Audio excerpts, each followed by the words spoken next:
can all stand and say the pledge of allegiance and we'll get started. I'll wait for you. I'm right here. You're okay. I pledge allegiance to the flag of the United States of America and to the republic for which it stands, one nation, under God, indivisible, with liberty and justice for all. Get started. So, had a pledge of allegiance, roll call, we have Andy Mark, Judy Mann, Kevin Tuigy. and Joe David Elise. We have enough for a quorum. All right. And I believe we have some additions to the agenda. Was that correct? Yes, if we have the periodic update steering committee. And Carl Munson was the representative from planning commission, so I'd like a new representative from planning commission. And if you want to add that to the agenda, I can explain further later. Yes. Is there a motion to add that? Sure, so moved. Second, I'll second it. any discussion? All in favor? Aye. No opposed? All right. Great, Did you want to do that now or later? When you're gonna address it during your, whatever during you your want, time? you are, We can, I don't think there's any other additions, so if you wanna, do you have to approve, I think you have to approve the agenda after Oh. you do the additions. minutes, Move to approve the agenda as amended. okay? I second. Any discussion? All in favor? Aye. All right, so moved, so approved. Okay, so the periodic update steering committee is the committee that we have of various community members that are helping us, they're guiding really our periodic update, which includes both the comprehensive plan and all the development regulation amendments to carry that out. And so they meet every other month. Generally the first Thursday, although that can move around a little bit depending on the members' needs. And the purpose is to see what kind of community input we've had, give their feedback on what's being said by community and make sure that goes into our comprehensive plan.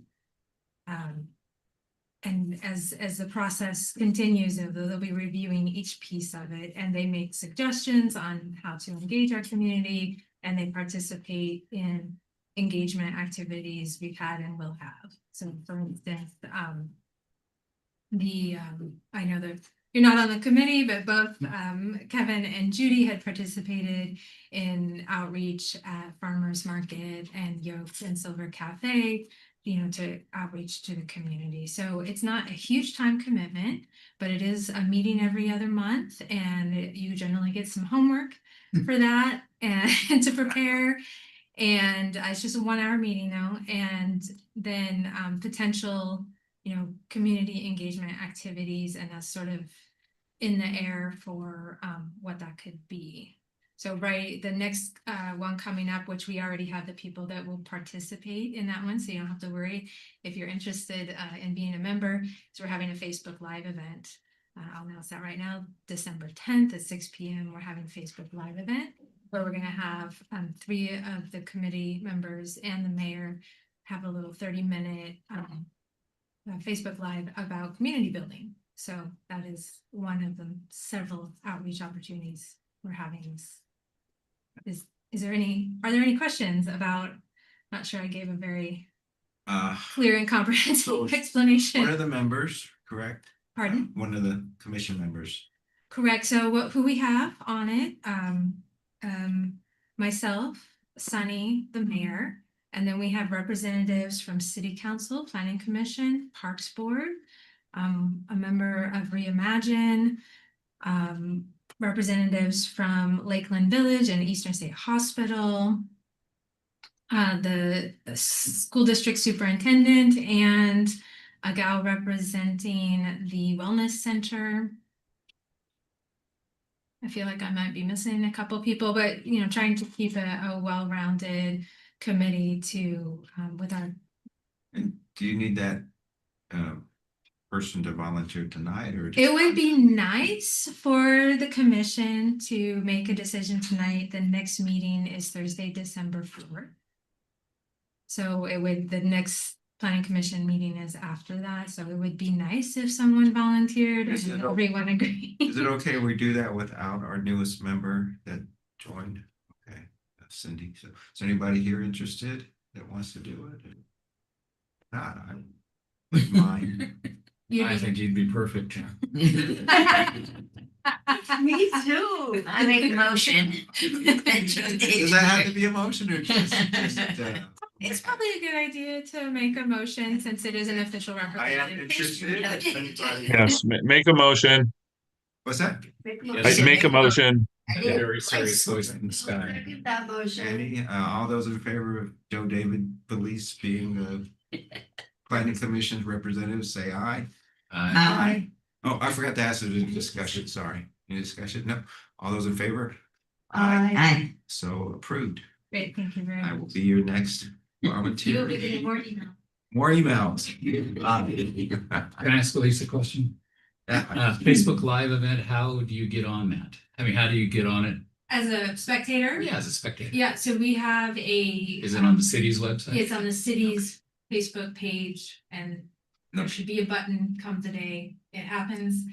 We're working with our communications, our public relations firm to help put us on, put it on, and there should be advertisements showing up soon for that, both on paper and our website and Facebook. And those meetings, this one coming up is gonna be strictly on Facebook? Or No, both? that was an outreach event. The December 4th meeting Is it is person? here 9 a.m. December 4th. Yeah. And I can. Yep, shoot if you an you email please. tomorrow. Yep. I just work up the road, so. Awesome. Okay,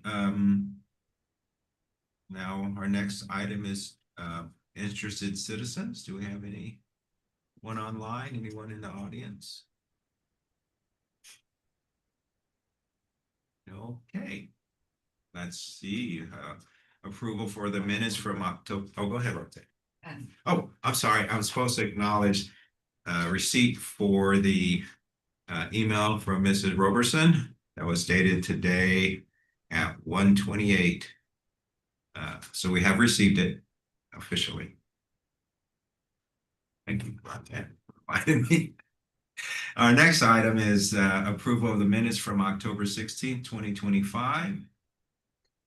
Everybody have a chance to look at the condensed minutes? Anybody want to make? I would just apologize for having to miss that meeting. I'm sorry, it wasn't by choice. Oh, no. Those things happen. Yeah, life happens. And I will not make a motion because I wasn't there. Okay, so anybody else? I will make a motion to approve the minutes. Any discussion, changes? No?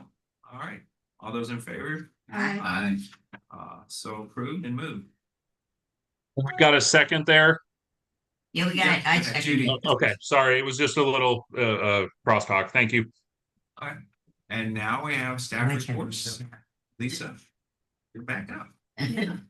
Well, I covered mostly the Facebook Live event, but the other piece of information, if everyone's not aware of it, Judy's term comes up in January and she is choosing not to continue. So we will have another opening on a planning commission and that will be advertised most likely tomorrow. We'll get something on. It's already out today. I saw it You're amazing. on the site today. Excuse me, I was trying not to pressure. I did the email real quick. Oh, it's already back. Thank you so much. Yeah, so if you know anyone, please encourage them to apply for that position. It closes on December 18th. And the mayor makes that appointment and it will get confirmed by our city council, but I'm hoping to have someone in place by January because Judy's term is up on January 2nd.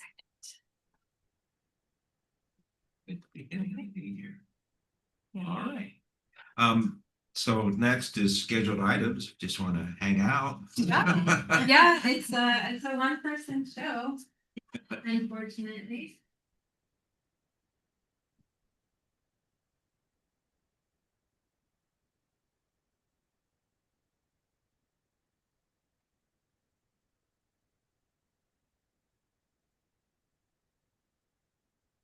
Okay, so we are starting down the road of our little colorful schedule here. So this first presentation is the amendment criteria. So it's the first meeting in the amendment criteria column, planning commission workshop. So tonight, I'm just going to introduce the subject of amendment criteria. And I want to remind you, one, if I'm using technical language and I don't realize it, please ask me, because it's highly likely that somebody else in the room also does not know what I am talking about. And it's hard for me to remember sometimes what is technical that might not be common language.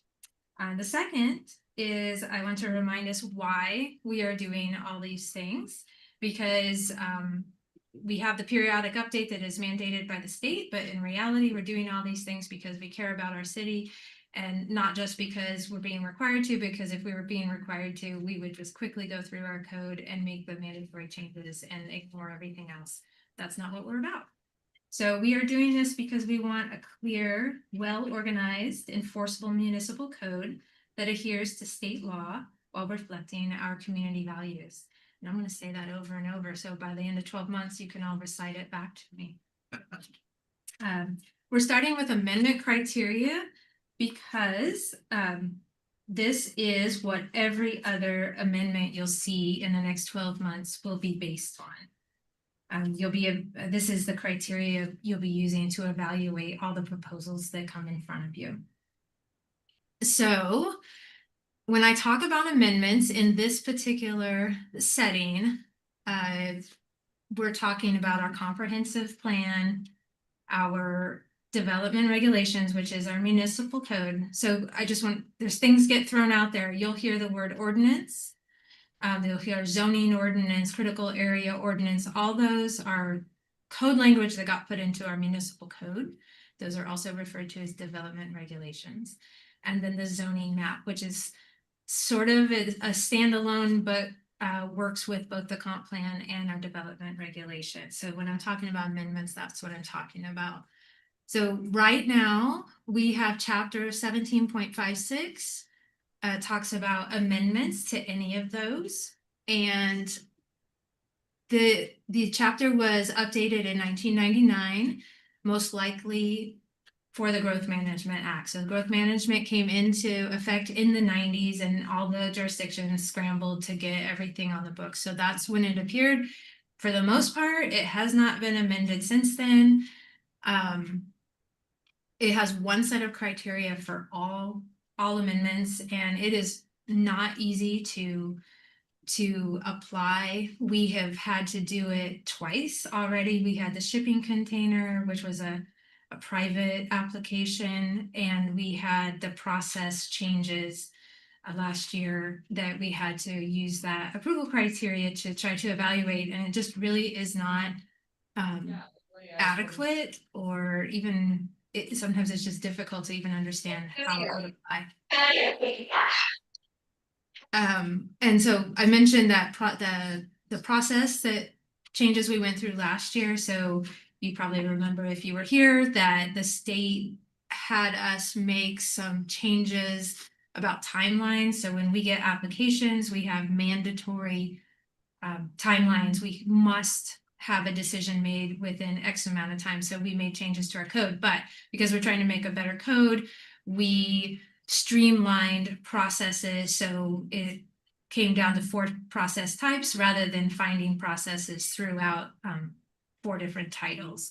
So that was really good. And so a legislative process is called a type 4 process. And so all these amendments are type 4. We're not changing that process. But that is in the chapter, and that will continue to be part of this. Next slide, please. Okay, so when I presented last time about this process, I made some promises to you about what you would get from me. So one is I look to see what other cities have in their municipal codes. When it comes to amendments, it is really the Growth Management Act tells us some things about amendments. And so most of the codes are really following that. And it just really varies in how much detail they include. So it's always going to have process, it's going to have criteria, and then the amount of detail after that is really up to the jurisdiction. I'm focusing on keeping it reasonable and making references to the RCWs with the Growth Management Act rather than including every little detail, because the Growth Management Act changes over time. So if we have that basic information, we know how to process the amendments, and then the state regulations always still apply, and we can refer to those for the details. If you could go back one, I'm sorry. Best practices.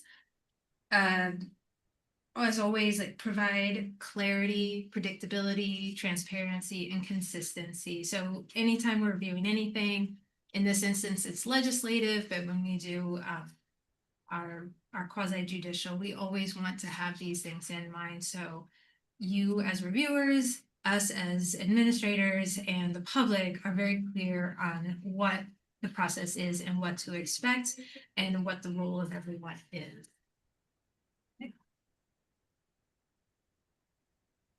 Thank you. So as I mentioned, there's 3 types of amendments. The comprehensive plan, any part of the comprehensive plan. So if we needed to change any kind of text, any kind of map, any diagram, table, anything, that goes through the amendment process. Development regulations. So we have a municipal code with, it goes through Title 19, but there's not actually 19 titles because some of them are skipped. But say we have like a dozen titles, not all of them come through the Planning Commission, because the things that go through Planning Commission are those things related to growth management, which essentially has to do with development. So development regulations are generally titles 15 through 19, although we will likely see some others, say Title 11 streets and sidewalks, that's related to subdivision, so that kind of gets tied in there. But when I say development regulations, titles 15 through 19 of our municipal code. And then the zoning map, we got it back here, used to be on the walls, kind of low right now. That is something that gets approved. The official one always has the ordinance, the date, and our city clerk's signature on it. So we know that's the official map. If you were here a couple years ago, we had to basically reestablish that map because record keeping was not so good, and we had several versions and they didn't match, and it was kind of a thing. So we went through and basically found all the records to make the best or the most accurate zoning map we could.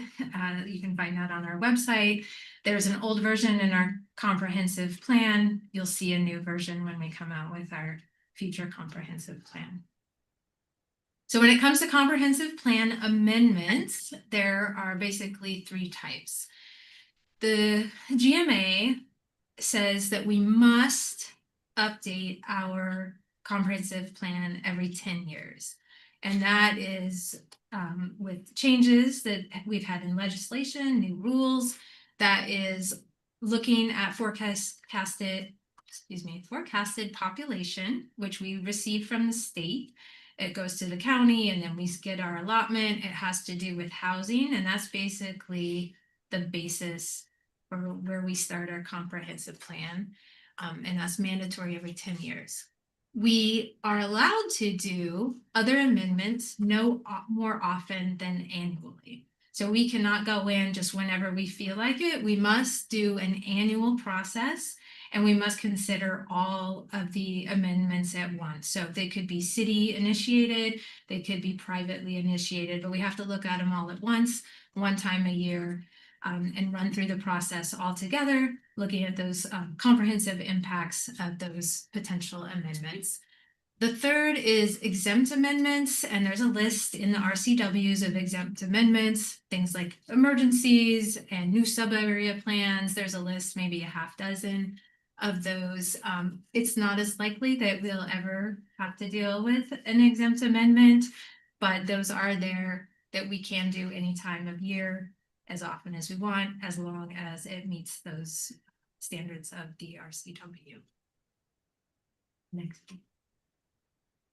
So, next time you'll see language, for the whole, for all the amendments for the municipal code. But this time, I just want to talk about, the potential new criteria, because that's the meat of what we're doing. So, you received the copies of the presentation that you can look at later, because we're not doing any decision making tonight. And I also sent out a 2-page document that has the existing approval criteria and the proposed amendment. Excuse me, I said approval and amendment, same thing. Approval criteria and amendment criteria. The existing and the proposed. So you can have time to review that. Yeah. Lisa, when I look at that, what that 2-pager you handed out, there's a whole bunch of criteria, some a lot, some just a few. Mhm. But is the idea that it has to meet all of those criteria in order to be considered, or That's- we're evaluating it based on that as a kind of a fail-safe, it either does meet it or it doesn't? So yes, approval criteria in order to get approval. So for your, I'm going to back up for, if it's an application for quasi judicial, because it's also approval criteria, you have to meet all the criteria in order to get an approval. So when we're doing legislative for yourself, it's the same thing. So in order for any amendment to get your recommendation of approval to send to city council, all criteria have to be met Yeah. to do that. Great, thank you. And one of the things that's troublesome about what we have right now is some of it just doesn't apply, but you can say like, this doesn't apply, but that's not ideal when you're looking at approval criteria. So that's one reason I've done 3 sets of approval criteria for the proposal. Does that answer your question? I think so, yeah. Okay. Actually, that's what I assumed when I read it, was that it has to meet all of these or we can't do it. Yeah, Can't no, it's a change good, it. Yeah. good question, yes.